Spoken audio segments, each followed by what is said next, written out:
Selamat datang di episode kelima dari Kontole Conversation Tommy and Leo.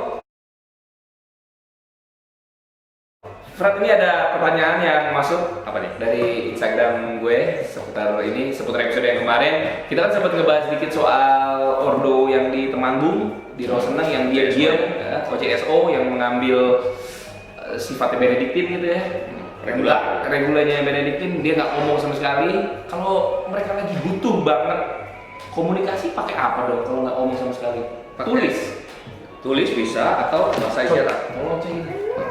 Atau bahasa isyarat. Bahasa isyarat. Jadi ini salah satu sumbangan gereja Katolik bagi Dunianya. dunia adalah menciptakan bahasa isyarat. Bahasa isyarat yang dikembangkan untuk tunarungu sekarang itu berasal Kayak gini-gini ya, itu dikembangkan awalnya dari tradisinya. Pada saat mereka siap. Berarti mereka ketika tanda petik kepepet banget, mereka tetap komunikasi sebenarnya. Iya, komunikasi. Tapi dengan bahasa isyarat atau tulis. Itu kan hanya bila perlu kan gitu kan. Nggak kompo kayak kita gini ya. Susah kan ribet kan kalau gibah begini. Iya. Ketahuan juga sama temen-temen apa aja begini. Bro, lu tahu ini nggak? Lolos sekali ya. Ini. Oke, itu ya. Semoga bisa menjawab. Sekarang kita akan hari ini ngebahas soal hierarki gereja Katolik. Ya, mulai dari Paus dulu. Pemimpin tertinggi. Ini urutannya gini kan ya? Ini imam, Imam, uskup. kardinal tuh gimana tuh? Kardinal itu sebenarnya kayak gimana ya?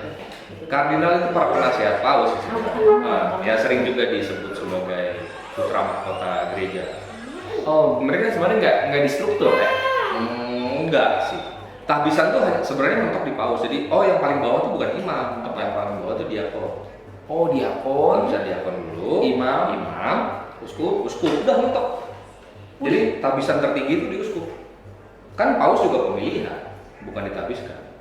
Oh iya. Kardinal pelantikan, hanya dilantik, bukan ditabiskan. Kita mulai dari yang paling bawah dulu ya. Ya. Uskup berarti. Uskup, diakon dong. Diakon ini berarti calon imam ya. Calon imam. Tapi selain yang calon imam itu disebutnya diakon transisional. Karena mereka akan transisi dari diakonat ke presbiterat atau imamat. Oke. Ada juga yang diakon permanen. Jadi selamanya akan menjadi diakon. Kok bisa? Sebenarnya ya, Iya. ini fun fact. Santo Fransiskus Assisi adalah seorang diakon, bukan imam. Ya, sampai mati dia seorang diakon. Fransiskus Assisi yang jadikanlah pembawa terang itu, Iya. doanya ngetop banget. Itu adalah seorang diakon. Nah, kenapa dia mandek?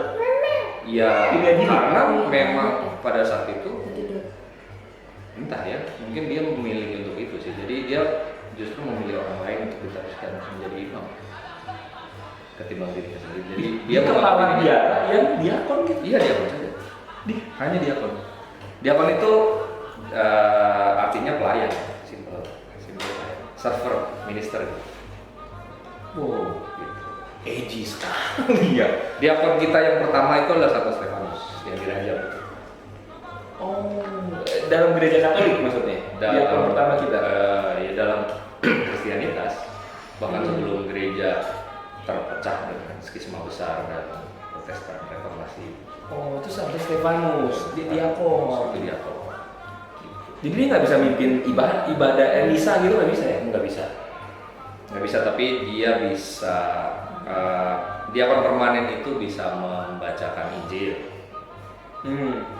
memimpin upacara pemakaman. Oh, tapi Ekaristi dia nggak bisa. Ekaristi nggak bisa, mendengarkan pengakuan dosa nggak bisa. Oh, oke. Ritus terakhir itu perminyakan dia juga nggak bisa. Ngawinin orang bisa, bukan ngawinin anak orang ya. Memberkati. Ya bukan memberkati sih. Sebenarnya kan pada saat sakramen perkawinan itu yang menerimakan sakramen adalah mempelai pria ke mempelai wanita dan mempelai wanita ke mempelai pria. Jadi yang hadir di situ, klerus yang hadir di situ adalah sebagai saksi ahli sebenarnya. Oh gitu. Saksi yang umumnya adalah semua umat yang hadir kan. Oh gitu. Saksi ahlinya adalah yang dari pihak gerejanya itu adalah diakon atau imam atau uskup. Nah, siapa yang pokoknya klerus lah. Baik, itu berarti yang paling bawah tuh diakon ya. Diakon. Baik, lagi ke imam. Nah, Lalu ke uskup. Nah, kalau mau jadi uskup ini haruskah imam? iya. Diakon nggak bisa jadi uskup ya? Nggak bisa, nggak bisa. Biarawan nggak bisa jadi uskup. Biarpun bisa jadi uskup kalau dia udah ditabiskan jadi imam. Oh, Ya kan? tapi harus imam dulu berarti ya. Stepnya begitu. Hmm. Nah, diakon tuh kan kalau dilihat nih ya, diakon tuh pakai stolanya miring tuh. Jadi dari kiri, dari pundak kiri ke kanan. Oke. Itu kayak seolah-olah imamnya separuh gitu. Oke. Gitu kan. Jadi sebagian tugas imam bisa diserahkan atau didelegasikan ke diakon, tapi nggak semua. Makanya stolanya miring. Kalau yang imam stolanya dua ya, selempang ya. Gini. Ah. Nah, tapi sebenarnya imamat penuh itu ada di uskup. Oh gitu. Full tuh. Imamat penuh justru adanya di uskup. Artinya di uskup. Jadi uskup tuh di pada perayaan-perayaan tertentu kadang pakai selain pakai kasula dan stola, dia pakai dalmatik juga. Nah, itu dalmatik itu adalah pakaian dia tuh. Kasulnya yang mana sih? Gue lupa. Kasula tuh yang kayak taplak meja lebar itu, yang Oke. warna-warni. Stola. Kasula. Stola tuh yang kayak selendang. Oh yang ini kan? Ya, Iya kan, stola kan? Kalau diakon tuh miring, Ya, ini dia. kalau imam lurus. Nah, terus Dalmatik. dalmatik itu seperti kasula, tapi bentuknya gitu, ada lengannya. Kayak t-shirt gitu, tapi gombrang. Kayak oversize tee ya kan. Zaman sekarang. Gede gitu, tapi itu warna liturgi juga. Itu biasanya pada saat perayaan-perayaan besar, seorang diakon itu pakai stola miring di dalam, lalu pakai dalmatik tuh, sesuai warna liturgi. Oh. Gitu. Nah, uskup pada perayaan-perayaan tertentu, biasanya perayaan besar, suka menggunakan itu berlapis. Jadi dari dalam tuh dia pakai stola, alba dulu ya, alba, stola, pakai dalmatik, baru pakai kasula. Itu untuk menunjukkan bahwa dia itu adalah martabatnya tuh sudah lewat semua tuh. Jadi ibarat kalau di akademisi nih, profesor kan nggak mungkin belum lewat doktoral ya. Iya. Jadi sebenarnya dengan menyebut dia profesor nih, kalau setidaknya di tradisi Indonesia, kita tahu bahwa dia sudah melewati doktoral. Oke. Tapi kan ada orang yang ditempelin semua tuh, profesor, doktor, insinyur, nah gitu. Jadi mulai dari S3, S2, Hasil S1, lihat semua. hasil lihat semua. Nah itu gitu. Jadi semuanya di Syaratnya seorang imam bisa naik menjadi uskup. Syaratnya minimal usia 35 tahun. Oh ada usia minimal tuh. Oh jadi uskup tuh nggak mungkin muda belia gitu, nggak mungkin ya? Unyu-unyu. Iya, paling muda 35. Ini internasional semuanya minimal 35. Lalu? Kayak udah matang gitu kalau 35 ya.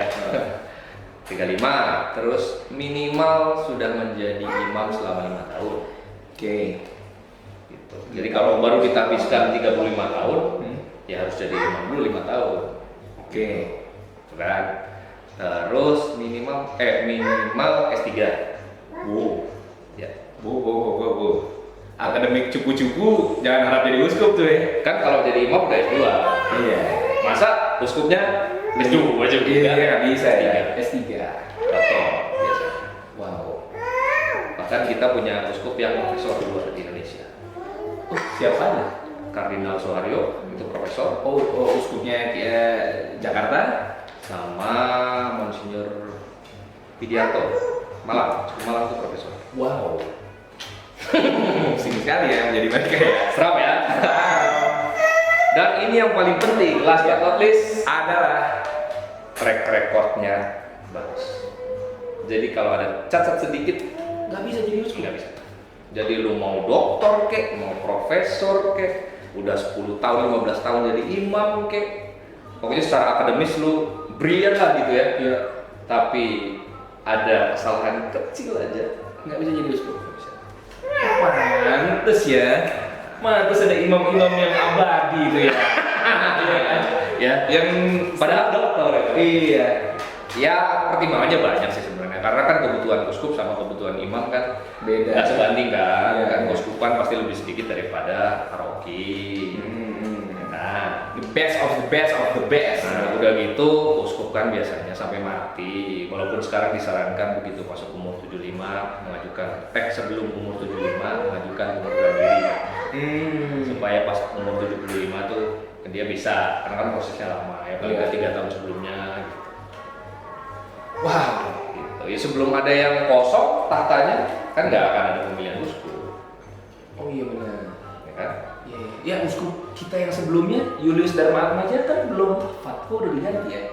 Nah ya kan mengundurkan diri. Jadi pada saat Dia retire tuh. Iya, mengundurkan diri. Gue ngomongnya kayak di tetangga aja. Dia beliau ya maksud gue ya. Ini kayak kenal aja gitu. Oh beliau mengundurkan diri. Mengundurkan diri sekarang sudah pensiun lah ya. Oh, harusnya sampai wafat tuh. Iya, biasanya sih begitu, tapi sekarang disarankan kan daripada membebani yang bersangkutan ya. Kan kesian juga kan. Iya. Kayak umur 75 ke atas kan kayaknya udah Rental ya. sementara dia kan punya kewajiban untuk keliling seluruh keuskupan. Paling enggak kan pada saat ada penerimaan sakramen penguatan Datang. harus uskup.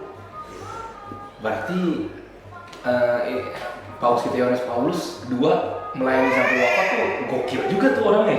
Nah kalau paus memang tradisinya sampai mati tuh. Dikuat-kuatin ya. Ya, kalau paus memang tradisinya sampai mati. Hanya ada yang kemarin tuh kasus khusus tuh 16 Mengundurin diri ya. mengundurkan diri itu setelah berapa 600 tahun kalau nggak salah. Baru ada lagi. Ini ya deh, Frat. Lalu dari uskup ini, bagaimana cara menjadi kardinal? Nah itu semua hak prerogatif paus. Oh tapi kardinal itu harus uskup. Harus uskup.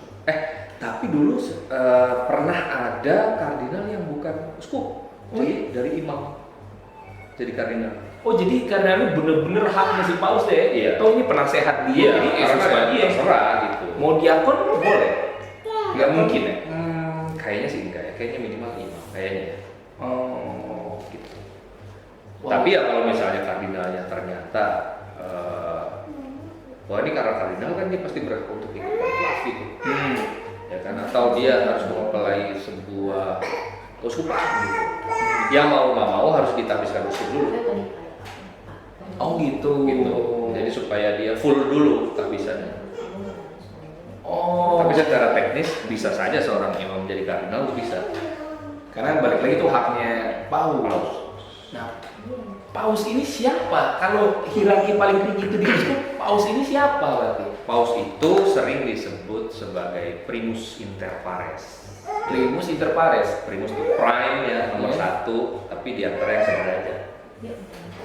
Oh. Gitu. Jadi sebenarnya secara apa ya? Kedudukan. Secara kedudukan, secara tahbisan, kan tahbisannya memang sama-sama uskup kan. Oke. Sama aja kayak dulu paus pertama kita kan Santo Petrus ya. Nah Santo Petrus itu kan jadi primus inter pares di antara rasul yang lain. Jadi dia ketua geng gitu. Oke. Ya kan? Dia yang dipercayai untuk menjadi ketua. Ya kayak ketua kelas lah gitulah. Kan ketua kelas kan bukan guru kan. Tetap murid tapi dia bukan koordinator. Oh berarti paus itu sendiri adalah uskup Roma. Paus itu sebenarnya adalah uskup Roma. Oh barang siapa yang menjadi uskup Roma dia yang menjadi ketua kelas atau ketua gengnya. Iya itu secara tradisi begitu. Wow. Oh gitu. Dan haruskah paus itu dari kardinal? Iya dong. Karena yang berhak untuk memilih paus dan dipilih menjadi paus adalah hanya kardinal. Oh uskup nggak bisa ya? Nggak bisa. Uskup doang tuh nggak bisa.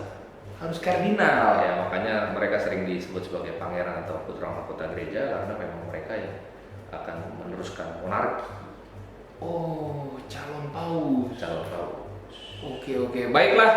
Kita sudahi dulu karena memori habis. Maaf ya. Sampai berjumpa di episode 6 dari Kontole Conversation Tommy and Leo. Bye.